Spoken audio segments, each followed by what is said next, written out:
Hi there, welcome to the channel, welcome back if you're a return viewer. You're watching the Christchurch Review of Books and my name is Kerry. Today I've been promising a book haul video for about 2 months. I was all set up to do one in May, then one in June, and then the amount of books involved just exploded and I've decided to reset everything and just focus on what I have received in July so far. Of course the month is only half a month done so far, so way things are going, I'll be looking at another book haul probably within 2 weeks or something, just to get this out of the way. I quite enjoy doing these book hauls. They're not like the pressurized kind of way of me having to pass on so much information like I do with a book review. It's just a lot of fun book hauls and people seem to respond well to them. Now today is the 14th of July 2023. It is the day that Matariki, the Maori New Year, a fairly recently invented holiday in New Zealand. It's the second year that we're having it as a national public holiday. Most people seem to be behind the idea. Those who aren't are kind of very vocal, and they're the same old people as you'd hear complaining about anything new, basically.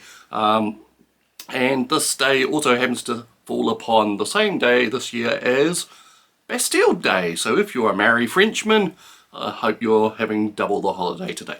Okay, so we'll start basically, this is all the books I've received in July, a little bit about them, if I know anything about them, and whether I'm likely to read them anytime soon. Now some of these books only arrived in the last couple of days, so I haven't even had a great look at them, just going off the top of my head for some of them, so we'll crack on. Now first of all, I received this rather beat up volume, missing some of the spine. It's an Oxford University Press edition of the Pickwick Papers by Charles Dickens. I have no idea what year it was published. There's no publication information in the book as far as I can tell. There's actually a little page at the back, someone started doing notes on the story. This was the latest random book club pick sent to me by the Wigtown bookshop in Scotland. Sean Bithell and all his crew there that you may know well from his books about running the bookshop. Every month if you sign up with him you get a random book. This has been probably the oddest one he's sent so far. I usually get a fairly decent quality paperback at least. I'm not likely to read a Charles Dickens book for fun at the moment, but it's handy to have there in case someone needs to refer to it or whatever. So that is the Pickwick Papers. Okay, next up, the first book which arrived this month for me was this book, Fungi of Aotearoa. That means New Zealand in Maori, in case you didn't know. Everyone who looks at this book in the shop seems to fall in love with it, and I did the same. It's odd, it's a book really about mushrooms, toadstools, lichen, all that type of thing, and the ones that you'd find in New Zealand. It's called a Curious Forager's Field Guide, but it's more general information rather than a field guide to picking these things yourself. The author Liv Sisson seems to be very knowledgeable in these things, and she just drops dribs and drabs of all her knowledge throughout the book in between the serious scientific information. That's all her history and experiences working in the field of mycology, I believe it's called. And one of the things that attracts people to this book, has attracted me, is, my God, the photographs. There are some amazing photographs in here. I'm not sure how excited you personally will get about mushrooms and so on, but I just think the field photography is pretty amazing. These red and white mushrooms, I remember seeing them in person in a domain not too far from here when I was a kid, and it's amazing that such things just exist in the wild. You can just stumble upon them. I mean, before that I'd only seen such things in fairy tale books, but they're out there and it's probably not too great for you to eat those ones in particular. So that is the Fungi book. Okay, next up I received a package from Reverie Books, the old Edgware Paperback Centre, Reverie Books in Christchurch. I make a point of looking on their latest arrivals page from now and then, and they have quite a good selection for a small suburban bookshop. It was a good idea of them to go online. I don't know how successful it's been for them, but it's really helping me grab some more obscure and difficult to find books which I'd heard of and always wanted. So I keep a wish list there, and every now and then I pick up a few of them, and as long as they haven't been sold in the meantime, and have them sent to me. Now, the first one from there is Rose by Martin Cruz Smith. Now, he is a famous author, the author of Gorky Park, which I first saw as a movie and then later read the book, and then proceeded to buy the entire series to date, and I haven't read any more of them to date. Gorky Park was great, but people say this is his masterwork. It's set in the 19th century romantic, historical drama type thing. I don't know too much about it besides the blurb, and yeah, everyone says it's his best work away from the Aotearoa books, the Gorky Park series. So that's Rose by Martin Cruz Smith.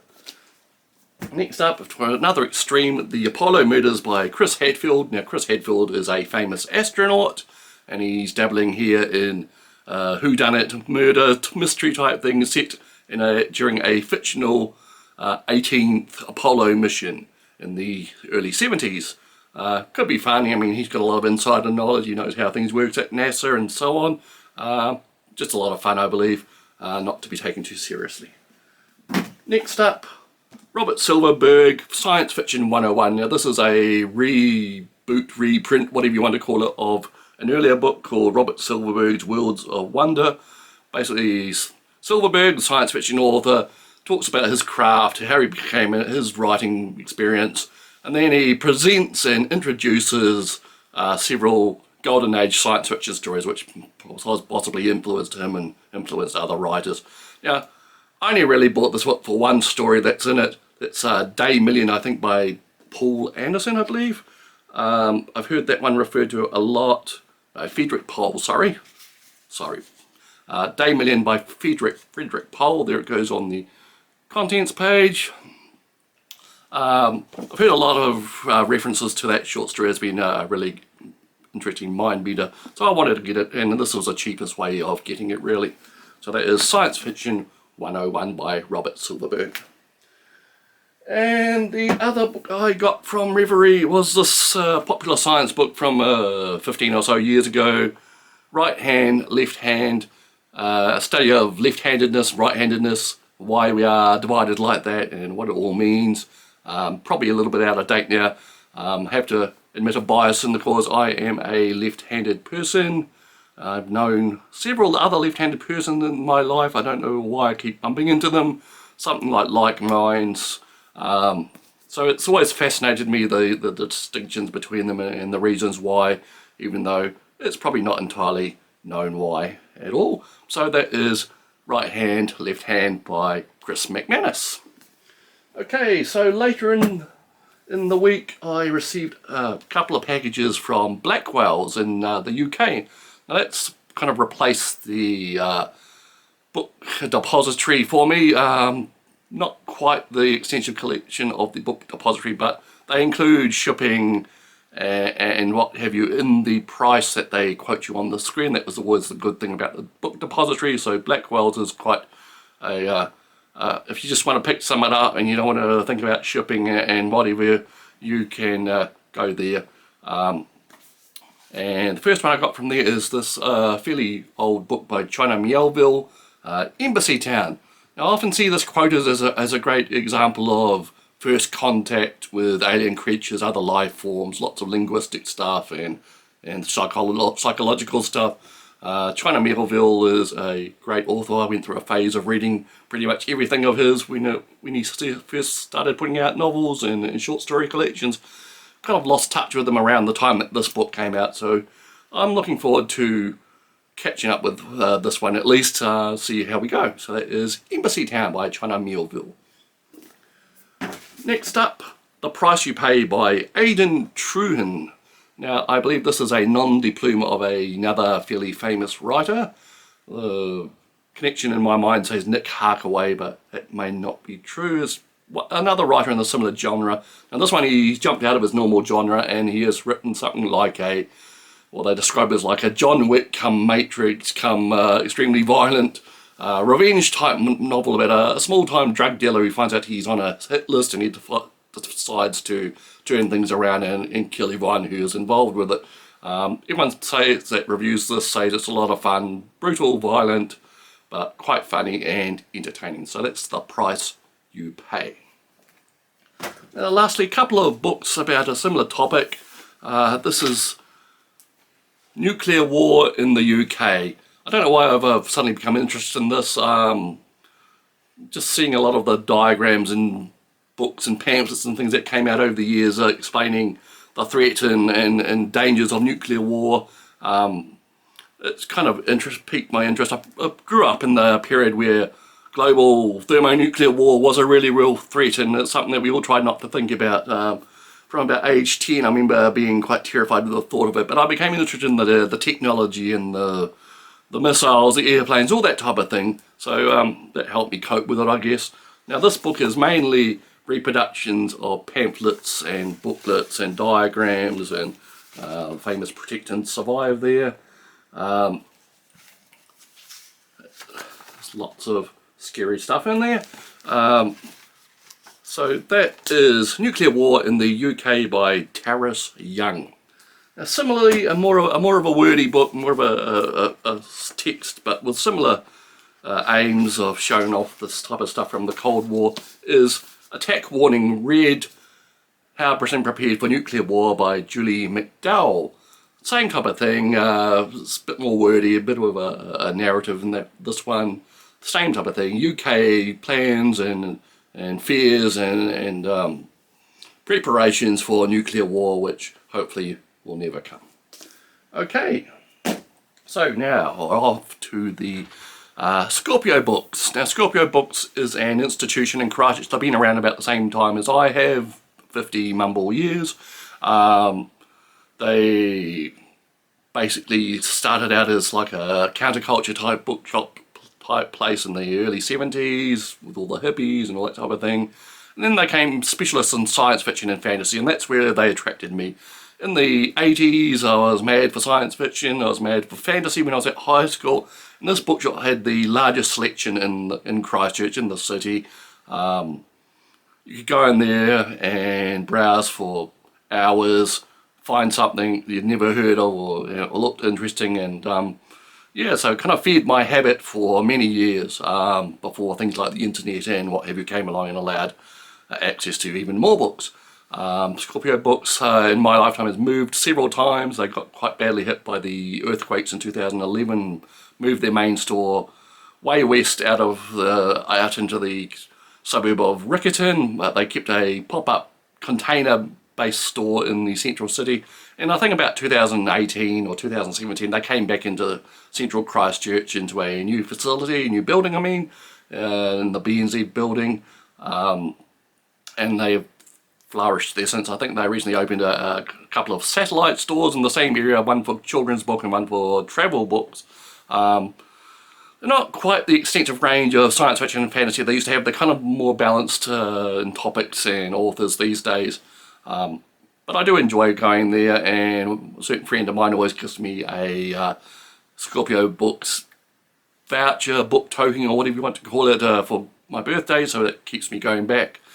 Their annual sales used to be quite legendary, but last time I went to one I was quite disappointed. They seem to be quite a more limited selection, so I don't know what's going on there, but I always enjoy them and I think highly of them. And recently they put up on their website a section of New Zealand books for sale, and the books that they think were really good but kind of never caught on, never were too expensive or whatever, and they're selling them at like third to a quarter of their release prices.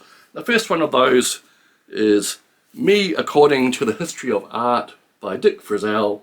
Now Dick Frizzell is a artist, as it may have explained in that title, and he has been a popular figure in New Zealand for the last 30-40 years, and this book, I haven't even had a good look at it yet, but according to the description he basically tells us the history of Western art, and rather than reproducing the actual paintings and drawings, he does his version of all of them. Interesting concept. So we get Dick Frizzell's interpretation of all sorts of works of art throughout history. Gosh, this book's got a lovely smell. If you like the new book smell, this one's got it really good. There we go. So that is Me According to the History of Art by Dick Frizzell. Next up from Scorpio came Railway Studios. Back in the pre-1980s time, we had a very strong railway system here in New Zealand, and successive governments decided that we didn't need to be paying for a railway system. It should be privatised and market forces should do the work and what have you, and that kind of fell over and the government had to re-nationalise the railways. One of the things that we lost after the system was privatised was the railway studios. They used to produce artworks, advertising, booklets, pamphlets, what have you, for the railway system and for tourism in general for New Zealand. And this book is basically reproductions of all their work in the past. So there's magazine covers and pamphlets and photographs of trains. There we go. I was looking for something in particular on Christchurch in here, but I haven't found it yet. It's just reproduction after reproduction of really interesting period art. You can kind of guess the period by the artwork. And it looks like they branched out to using their artwork for advertising other products. You can see tyres and salt. So that is Railway Studios. Let me see who's that by. Also Atkinson, Milburn and Wolfe, and it's published by the Te Papa National Museum, so that's like having the Smithsonian publish a book in America, or the British Library or somebody, or the British Museum publishing your book. So that is Railway Studios. Last up, The Frontline World War II, or WW2 as the title says. Now this is a collection of mainly black and white photographs of New Zealand military forces at the front line in various battlefields of World War II. There's some New Zealanders meeting Nazis. When in doubt, grew up. So it's divided into sections between land forces, sea forces and air forces. A lot of these photos I've never seen before. There's some New Zealanders with a crashed ME-109 fighter, there we go. Yeah, so that's pretty much all it is, and it is quite very interesting to see this stuff. One to browse through on a rainy Sunday afternoon or something. If you're interested in World War II, you might be interested in getting hold of this book just for the novelty of photos of New Zealand forces in action. So it is written by Glyn Harper with Susan Lemish. Frontline WW2. Okay, so we've come to the literal elephant in the room, as it were. This monster of a book. It's going to cut me right off from the vision if I hold it up, but there we go. Ooh, look at the size of that. Okay, this is, to give it its full title, The 2000 AD Art of Kevin O'Neill. Now, 2000 AD was probably the gateway drug for me for science fiction and fantasy and all those type of things. It's a anthology. It started out as an anthology black and white comic in 1977. It was basically the same thing for loads of people my age, and I see them online all the time. This is what really got them into science fiction. The kind of double whammy of 2000 AD, and then the same year that it came out, we had Star Wars, and then we had all the copies of Star Wars and what have you. And 2000 AD kind of aped the popular movies and TV series of the time, initially for a short while, but then it kind of branched off into its own thing, and the stories were deeply satirical in some ways and very serious in other ways. And there were plots about human rights and anti-racism and fascism and anti-war sentiment. All that type of thing was being brainwashed into our brains when we were about 10 or 11 years old. I started becoming a regular buyer of 2000 AD in about 1981, kept up with it for several years, kind of drifted away from it and foolishly gave away my entire collection, which are probably worth something massive now. 2000 AD is still with us. It's still being published. It's very different now. Some of the characters are the same, the old Judge Dredd and what have you, and they try and revive some old characters now and then. Doesn't usually work too well. But one of the propulsive forces behind 2000 AD, and it's one of the artists that designed a lot of the comic and the characters, and back in the day was Kevin O'Neill, and he died sadly last year after compiling this book for his publisher of 2000 AD. The 2000 AD publisher these days is Rebellion, and this book is one of the Apex edition. I've done several other books in the same series for artists like Mike McMahon and I think Brian Boland and so on. And what these books do is reproduce comic art in the original size that the pages were drawn in before they were reduced for publication. It's very hard for me to hold this book up to the camera and actually display anything worthwhile. You can get the idea. There's some covers there of 2000 AD. Now this book kind of covers this full range of stories from 2000 AD, but I found it was very lacking in the story which really brought him to my attention, which was Nemesis the Warlock. The initial run of that was just the most amazing thing that I had encountered in science fiction or comics at the time, and it was what kept me coming back to 2000 AD week after week. And when Kevin O'Neill skipped out on doing the second series of that, I was really annoyed and kind of lost interest for a while, because Kevin O'Neill was the artist that really worked for me. Kind of like a mechanical come biological kind of look, hard edges, but on a biological kind of basis, if that makes any sense. And his artwork kind of softened over the years, and it became more many lines, more softness, more rounded. But I enjoyed the really early stuff, the hard edge stuff, and unfortunately a lot of that isn't actually shown in this book from my initial looks at it. It only arrived yesterday, so I haven't had a really good look at it, but it's a lot of his earlier story, Robusters, which was kind of like a pastiche on the Thunderbirds with a lot of humour and sarcasm. Starred a bunch of downtrodden robots which did the rescuing type of thing and worked for a multi-millionaire called Mr. 10%. And that kind of... Pat Mills was the author of a lot of the stories in 2000 AD that Kevin O'Neill drew, and Pat Mills kind of like started joining up all of his stories into one kind of solid universe. So there's Robusters, which later was connected to the ABC Warriors, which later was connected to Nemesis the Warlock, and so on. Kind of like an ongoing story of workers being screwed over, of oppression, fascism, racism, all that type of thing. And it was all fed into our child minds and seemed to work somehow in mine, because I am not a great fan of any of those isms. So that is the 2000 Apex edition 2000 AD work of Kevin O'Neill. If you look online, you can probably find a lot by Kevin O'Neill, and it might interest you. This book is going to be murder to actually look at in any great detail, because it weighs a ton. It's about 4 kilograms, and it is a monster. Okay, I think that is everything. So I will end the video there. I hope you enjoyed this book haul. Filming late in the evening for a change, so I'm not sure how good this will look.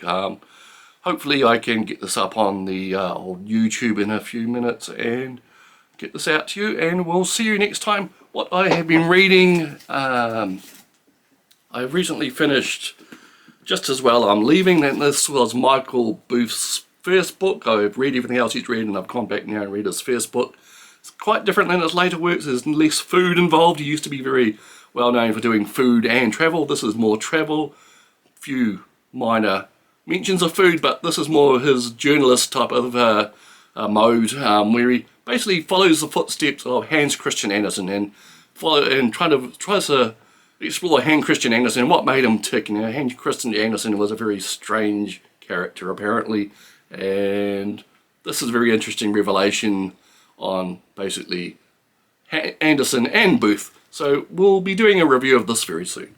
And the book I'm reading at the moment is a biography Terry Pratchett, A Life with Footnotes. Haven't got very far into it so far. It's probably a bit of a hagiography, or whatever you say that, however you say that word. It's a bit. Terry Pratchett is seen as probably the best thing in the universe in this book. It was written by his assistant, and he's coming off as a very sympathetic character, which is, I expected to. Pratchett was a very sympathetic character when he was alive. He was a humanist, a rationalist, as well as writing some weird sarcastic fantasy and science fiction. Surprising me in the early stages of this book, how early he actually started writing. In the 60s, when he was a young teenager, he actually had some science fiction stories published. And up to the section where he's attending various science fiction conventions and meeting various famous people who all seem to turn out to have feet of clay to Terry Pratchett. Okay, so that will be it for today. We're passing the 26-minute mark, so I'll leave it there. Have a good day, have a good weekend, happy Matariki to you, and same to you if you're celebrating Bastille Day. Goodbye.